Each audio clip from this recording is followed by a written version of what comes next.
शर्मिला टैगोर 60 और 70 के दशक की फेमस एक्ट्रेसेस में से एक हैं और उन्होंने अपने फिल्मी करियर में कई बेहतरीन फिल्मों में काम किया है, जिनमें Waqt, Amar Prem, Anupama, an evening in Paris जैसी कई शानदार फिल्में की हैं। बॉलीवुड की कश्मीर की कली यानी शर्मिला टैगोर प्रतिष्ठित टैगोर परिवार से ताल्लुक़ रखती हैं। टैगोर परिवार को साहित्य, संस्कृति और प्रदर्शन कला में समृद्ध माना जाता है। शर्मिला टैगोर का जन्म शर्मिला टैगोर का जन्म 8 दिसंबर 1944 को उत्तर प्रदेश के कानपुर में हुआ था, जो आज़ादी से पहले यूनाइटेड प्रोविंस का हिस्सा हुआ करता था।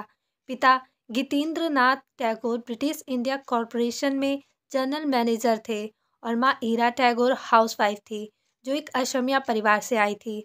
शर्मिला टैगोर की शिक्षा शर्मिला की शुरुआती शिक्षा सेंट जॉन डायोकेशन गर्ल्स स्कूल और फिर आसनसोल के लोरेटी कॉन्वेंट में हुई। जब वो सिर्फ 13 साल की थी और अभी स्कूल में पढ़ ही रही थी, जब उन्होंने फिल्मों में काम करना शुरू कर दिया। वो अभी छोटी ही थी और स्कूल में पढ़ ही रही थी, लेकिन ज़्यादातर समय फिल्मों की शूटिंग में व्यस्त रहने के कारण वह स्कूल कम ही जा पाती थी। साथ ही स्कूल को यह भी लगने लगा कि फिल्मी माहौल से आने के कारण शर्मिला की वजह से बाकी लड़कियों का ध्यान पढ़ाई से हट रहा है।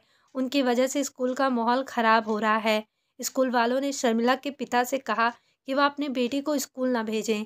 शर्मिला के पास दो रास्ते थे, या तो वह फिल्में छोड़कर अपनी पढ़ाई पूरी करे या फिर स्कूल छोड़ दें। पिता ने ही सलाह दी कि तुम्हारा भविष्य और तुम्हारा करियर फिल्मों में है, पढ़ाई तो तुम घर से भी कर सकती हो। शर्मिला ने फिर कभी पीछे मुड़कर नहीं देखा और आगे चलकर वह न सिर्फ हिंदी सिनेमा की सबसे सफल बल्कि सबसे क्रांतिकारी अभिनेत्रियों में शुमार हुई।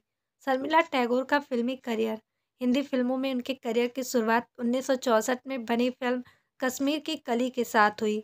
डायरेक्टर थे शक्ति सामंत।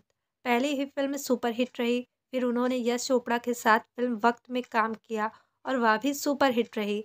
1967 में N evening in Paris release होने तक वो अनुपमा, देवर, सावन की घटा जैसी 9 हिंदी फिल्में कर चुकी थी और सब के सब हिट थीं। अभिनेत्री को हमेशा आकर्षक अभिनेता धर्मेंद्र के साथ जोड़ा जाता है, तो उन्हें सबसे पसंदीदा ऑन स्क्रीन बॉलीवुड जोड़ियों में से एक माना जाता है।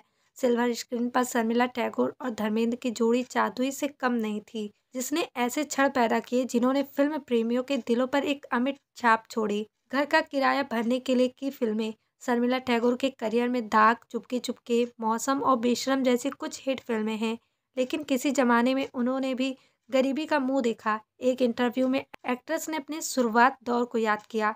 शर्मिला टैगोर ने बताया कि जब उन्होंने फिल्में करनी शुरू की थी तो सिर्फ पैसा कमाने के लिए ऐसा किया था। शर्मिला ने बताया कि उन्होंने अपने करियर में कुछ फिल्में सिर्फ इसलिए साइन की क्योंकि उन्हें पैसा चाहिए था घर का किराया भरने के लिए। शर्मिला टैगोर की अभिनय क्षमता का जादू सिर्फ बॉलीवुड तक ही सीमित नहीं था। शर्मिला टैगोर ने लगभग 60 फिल्मों में काम किया था। उन्होंने हिंदी के अलावा बंगाली, मराठी और एक अंग्रेजी भाषा में भी फिल्में की हैं। रिपोर्ट्स की माने तो ऐसा कहा जा रहा है कि शर्मिला हमेशा खुद को एक्सीडेंटल एक्ट्रेस बताती हैं। ऐसा इसलिए क्योंकि वह पहले अभिनेत्री नहीं बल्कि एक डांसर बनना चाहती थी। मौसम, अनुपमा, सत्यकाम, बंधन, आविष्कार, एकलव्य, सफर, दूसरी दुल्हन, अमानुष आदि उनकी प्रमुख फिल्में हैं। शर्मिला को उनके शानदार अभिनय के लिए फिल्म फेयर पुरस्कार के अलावा राष्ट्रीय फिल्म पुरस्कार भी दिया जा चुका है।